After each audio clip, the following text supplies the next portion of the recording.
is a hybrid tea rose, and we're going to show how to dormant prune this. The foundation cuts for pruning are to prune out what's dead. So that would be this guy right here. This is dead. This over here is dead. Okay, so dead, and then damaged. And I don't really see too much damaged in here, but if you have broken parts, those would be cut off. And diseased. So here we have, looks like some borer damage in here, so we'll be cutting this off. This is also dead. And this one is dead. So we're going to be cutting out dead, damaged, diseased, and crossing. See this hot mess in here where it's all crossing?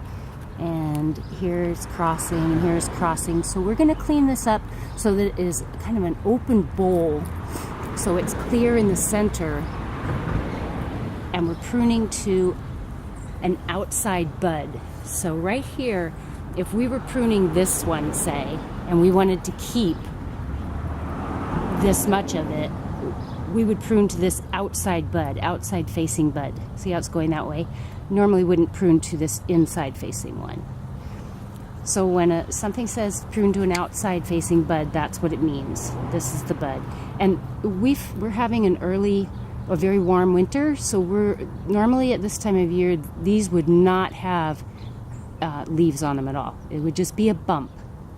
You would see just this right here, a little bump and a line. That's your dormant node.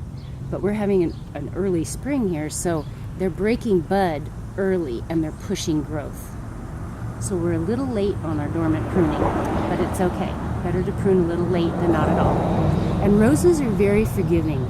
If I didn't prune this at all, it would still give me blooms. But with the pruning we're going to do today, we're going to do healthy cuts, and we're going to have better blooms and a healthier bush.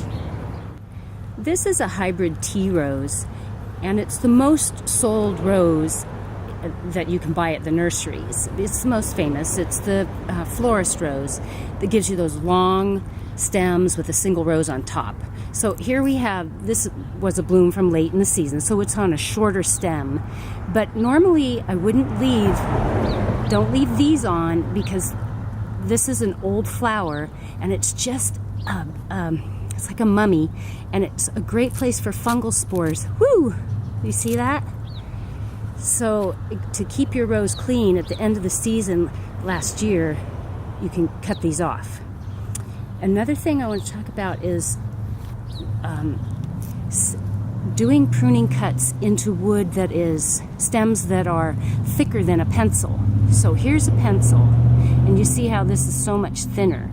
So if I were going to prune this stem down, I would go down to a pencil thick or thicker. Now for this particular rose, I could prune into here. I could prune right here if I wanted, but that's going to create blooms much higher than I want. So I'm going to follow this whole stem down, all the way down, way down to the bottom, to a dormant bud that's facing the outside. So in this case, it's facing towards me. It's right here. Let's see if I can help you out here to see that bud. That right there is dormant bud, right there. And it's facing me, which is to the outside of this rose bush. So I'm going to prune right above that, leaving about a 1/4 inch. And the way I leave the 1/4 inch is my pruner right here has a little bit of a 1/4 inch to guide me. So I'm going to go ahead and get this in here. And I'm going to use the back of the jaw because that's a thick stem. This is an example of damaged wood. It's also probably dead all the way down into here, but it's damaged from borers. It has this hole right in here.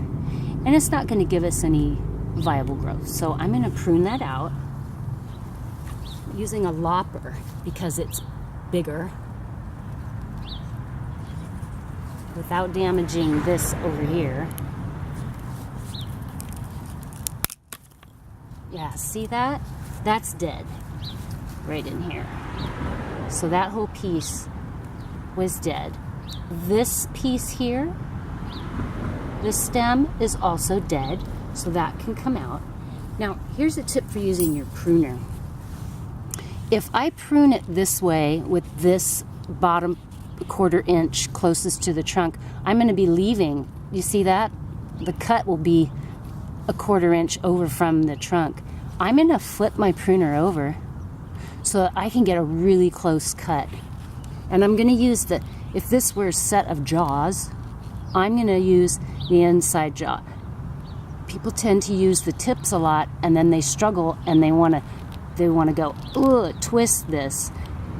But usually if you go in the back of the jaw, you have a better strength. There you go. Cut that dead part right out. So the first thing you can cut out from any of your roses are all the dead parts, all the dead stems.